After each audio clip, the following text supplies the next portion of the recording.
Hi, welcome back to my YouTube channel. I'm Anna Montez. If you're new here, just to preface this video, I am on day 2 of my Esther fast. By the time this video comes out, I won't be on it anymore, but I'm on day 2 of my Esther fast, so I'm literally just drinking water. I've got hot water next to me just in case. My stomach might growl. If you do hear it, then please ignore it. I am very sorry. At the same time, I'm not sorry though, because I'm fasting. Anyways, basically the other day I was at dance, and at the minute I am doing a gala, which is, I don't know how to describe it except for like all the different dance schools that are a part of the association that I'm in. We all come together and we do a dance for just for vibes, essentially, just so you can watch it, you know. That's kind of it, really. So we always like do places, and I always find myself to be towards the back, if not like the back middle, but I'm never really on a line that's not the last lines, you know what I mean? When I left dance, when I was in dance actually, the Holy Spirit told me, don't cuss off anyone for being on the line that they're on. Like, mind yourself, keep it mindful, keep it classy, because we can get into this habit of saying, why are they there, why are they there? Basically saying that we are potentially better than them, that person, why are we behind? Do you know what I mean? I also got to see people, after they'd been chosen for certain lines, people were so excited. Obviously people on the front line were dead excited. And when I left dance, I got caught up in my flesh, and I was like basically cussing these people. Why are they there? Why are they there? Blah, blah, blah. And I was just really getting in my head about it. And then when I left, I thought, oh, I shouldn't have done that. Like, because I was given that from the Holy Spirit to not cuss them off, and then I then did that, like with my friends, I was complaining with them. And I realized that I shouldn't have done that, because when I actually think about it, right, in terms of the effort that I put into dance, it's not nearly the same, if not even a smidgen bit of the level of effort that other people put in. The people that are on the front, I want to say 4 lines, they put in hard work, do you know what I mean? And me, like I said, oh, I don't know if I said that in this take, I've already started this video before and then just, yeah, but anyways, I only go dancing once a week, right? And then the one that we get places for, that I've just talked about, we go there every 2 weeks. And when I come away from it, I maybe practice in my head about once. I'll like go over the steps, or if I'm going to my friend Eleanor's house before a dance lesson, I'll practice then. But I don't really put a lot of effort into doing the dance. So when I'm given a place, how can I stand there and be like, oh, why am I not here? Why am I not there? Do you know what I mean? I feel a sense of entitlement because I'm still here like everybody else, but I haven't gone away and actually practiced. Like, we may practice it on a Tuesday, but that's literally it. Like, I only practice maybe like once a week. You know, so if I'm sitting there complaining about, oh, that person's in that place and why are they there? Why are you not there? Blah, blah, blah. How can I expect to be given anything higher than what I actually put into that? So I was on a bus and I was journaling, because sometimes I like to take, I don't know why, sometimes I like to take my journal places, because I think, oh, I'm going to write today.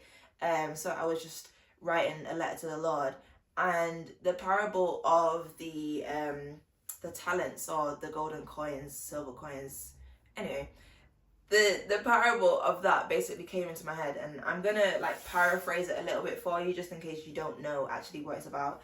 Basically, Jesus is telling a parable about these 3 men, these 3 workers who are all given different talents. They're all given different coins, and one man gets 5, another man gets 2, and one man gets 1, I think. Yeah, another got 1, and that was according to their own ability. So those men were given talents according to what it is that they actually possess within them. And that really related to me, because it was like, all right, I'm on the line 6. I'm on like the 5th or 6th line.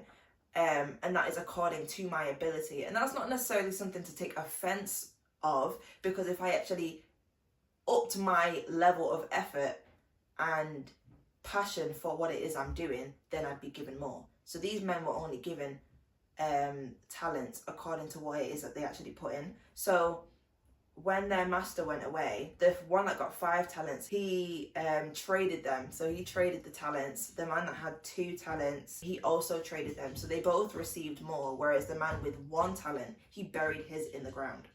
So he didn't actually do anything fruitful with it. He buried it, he hid it under the ground, and waited until his Lord, his master, came back to then give him that same amount. So think of it this way. I leave dance with 1 talent with 1 coin and come back the next 2 weeks with the same amount because I haven't actually put anything into that. Whereas the man that had 5 and the man that had 2 came back and they got double their amount. So they then had 10 and they also had 4, you know?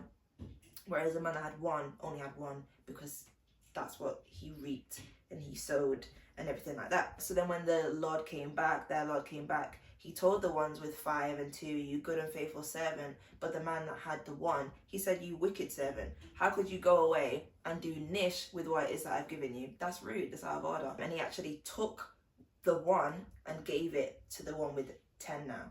So his talent was taken away from him because their Lord saw that they wasn't appreciating it because they hid it. So then he gave that to the man with 10. And that kind of just related to the situation because it's like, I've been given this talent, I dance every week, and I'm basically hiding that because I'm not putting anything into it. I'm not allowing that to form fully into what it could be because I'm sitting there hiding the talent. Whereas the men that have 5 and then 10, they're being put on the front line because they're actually going home and working on that. And it was really like nice to see. Like I was seeing people smiling and they were getting dead giddy and everything, and I was getting happy because I was seeing them get places that they, you know, I could tell that they wanted.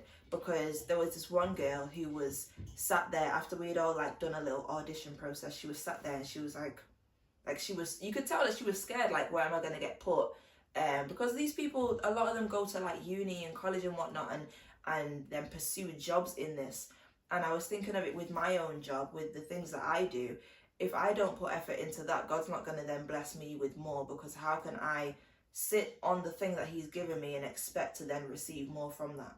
You know, I've been called into something, I've been called into this. So how can I give this half of my effort? Like, that's rude. You know, it's rude because he's given me something that I've asked for. You know, I asked for this platform. I asked, basically, when lockdown finished, I kept saying, oh, what a second lockdown, what a second lockdown. I've been given the second lockdown, do you know what I mean? I don't have to leave the house in order to do the job that I do. You know, sometimes it's nice to get out and everything like that, but I don't need to leave the house to do that.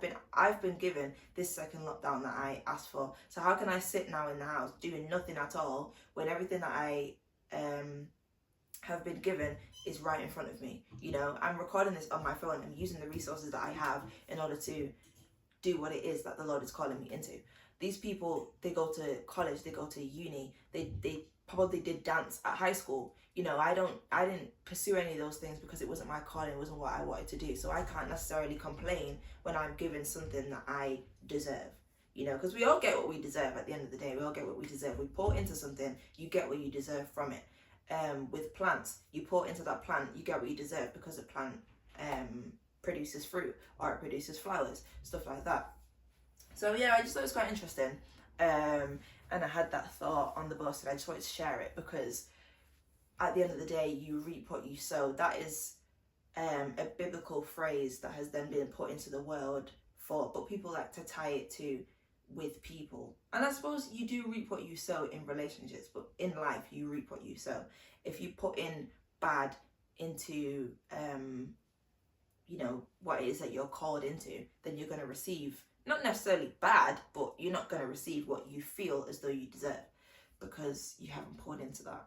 So this is what I wrote down on the bus. As much as I complain and wish that it were me, unless I actually get up and do the work and invest the time and apply the faith that God has given to me to believe that he can do it through my work. Because if I believe I should be on the front line, if I have the faith, why am I not working towards that? Faith without works is dead. So I'm not actually putting anything into it. I'm thinking, oh yeah, I should be here, I should be there, but I'm not putting the work into that to actually receive the benefit of that. I believe that he can do it through my work, through the belief that Jesus was risen from the dead, and that same power that rose Christ lives within me. And I thank God for that faith. The same power that rose him from the dead, the same power that rose Lazarus from the dead, the same power that rose somebody's daughter from the dead, that works within me. And if I put that work and that faith and that belief behind what it is that God has called me into, I can do it. Just wanted to share that. Thanks for watching this video and I'll see you in the next one. Bye.